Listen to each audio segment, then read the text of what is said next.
Hello everyone to this video. In this video, I'm gonna demonstrate the DNS cache poisoning attack. This video is only for educational purposes. This video is not intended to teach any hacking activity or any activity that can harm other devices. To first start off with this attack, let's first understand what is the DNS server. Let's say you want to visit google.com.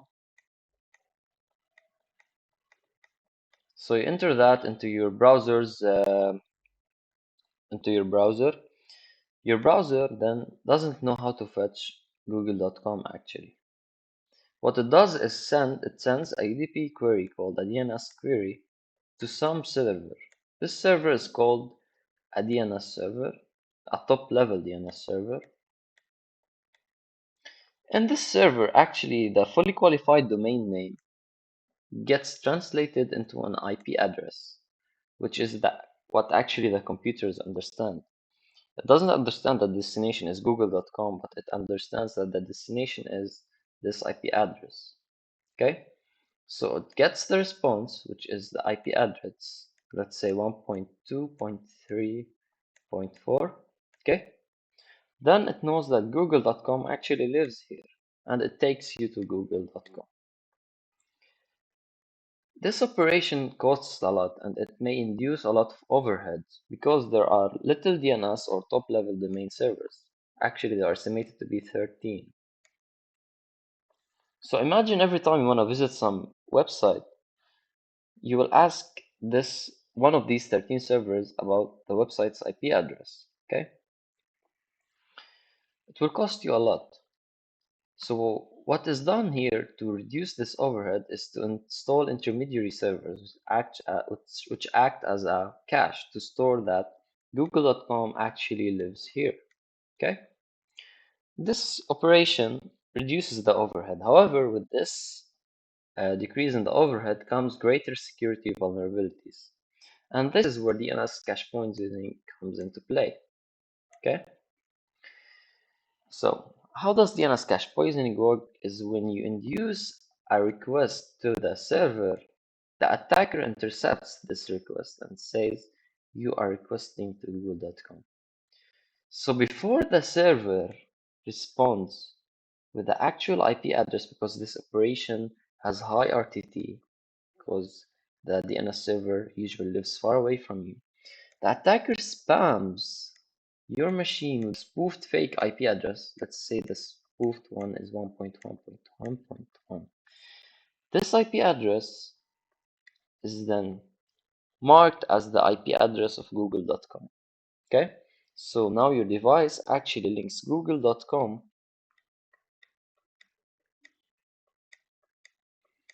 into a fake or malicious IP address. And it doesn't know that because you may mimic or clone the google.com. So this page that is cloned may be installing malware into the victim's machine without them knowing it. Okay? So in order to conduct this attack, I used the code on GitHub. The code initializes Docker containers in order to simplify the attack.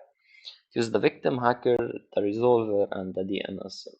Use this resolver acts like an intermediary server between the victim and the top-level DNS server. So in order to conduct the attack, let's go to the code. First of all, let's rerun this.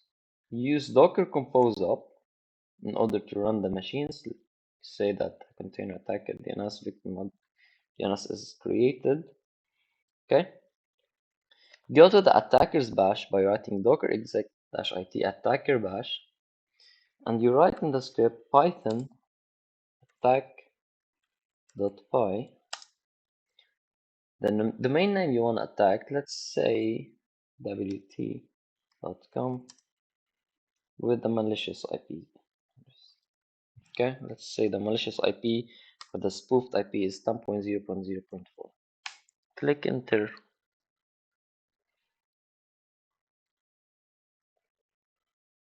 Okay, now the attack is conducted. To make sure that the attack actually worked, okay, the attack didn't actually work here because actually the response arrived earlier than the spoofed attack. So 1.2.3.4 arrived earlier from the attack. As you can see in other attempts, when I used fb.com, the attack is 10.0.4 is the spoofed IP that the attacker used. So this operation doesn't really work always because, as you can know, the attacker is just brute forcing the google.com or your machine with spoofed response, hoping that one of these responses will convince your machine to take it. How would it convince it? Usually there's a TX ID or a query ID that's going to match. So you brute force, let's say the range from 10,000 to 10,050. Okay, hoping that one of them will reach the machine before the actual response reaches it. Okay. Usually also there's a UDP port that you're going to guess. Okay, the UDP port, or sorry, the UDP DNS port, sorry, yes, is usually 53. Okay, that's known, but the other DNS port is unknown, and the machine generates it randomly. One way to break this is to get a malware into the victim's machine and open sockets that just will reserve DNS ports without doing anything. So when the machine wants to ask the top level DNS server for the actual IP address, it will uh, it will have nothing on, will have no port to use except for the port that is not used by the socket. So we'll keep some ports that are not used. I don't know if you can reserve all ports. It depends on your operating system.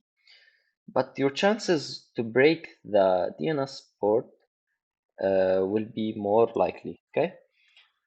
So this is how the attack is conducted. Let's try one more time. Maybe it will work. Okay. So let's go to the attacker. Python. Let's say me. Me.com. And the spoof DNS is the same. Spoofed IP. Sorry. Wait for it. Okay, let's go to here. Let's dig me.com. As you can see, the attack here worked, and me.com is actually 10.0.0.4. So that's it for this video. This is only for demonstration purposes. None of these machines are actually real machines. It's just for educational purposes. I hope this video was beneficial for you, and thank you for watching. See you next time.